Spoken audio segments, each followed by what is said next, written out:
আসসালামু আলাইকুম ওয়া রাহমাতুল্লাহি ওয়া বারাকাতুহু। ইন্নাল হামদালিল্লাহি ওয়া কাফা ওয়া সালা আলা ইব্রাহিম আম্মা বা'দ। আলহামদুলিল্লাহ।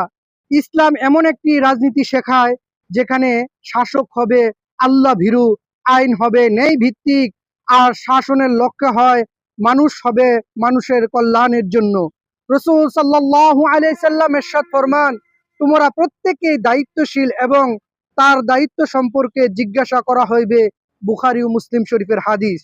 ইসলামের রাজনীতি মানে মিথ্যা, চক্রান্ত বা জুলুম, বরং সত্য বলা, ইনসাফ কায়েম করা এবং দুর্বল মানুষের হক আদায় করা।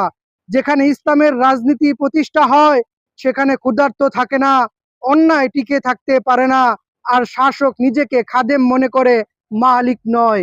এজন্য ইসলামিক রাজনীতি সারা বিশ্বময় সুখ এবং শান্তি ফিরিয়ে আনতে পারে।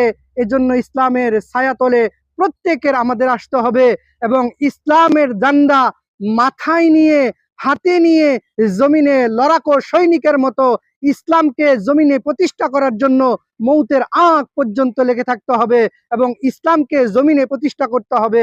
আসসালামু আলাইকুম ওয়া রাহমাতুল্লাহি ওয়া বারাকাতুহু।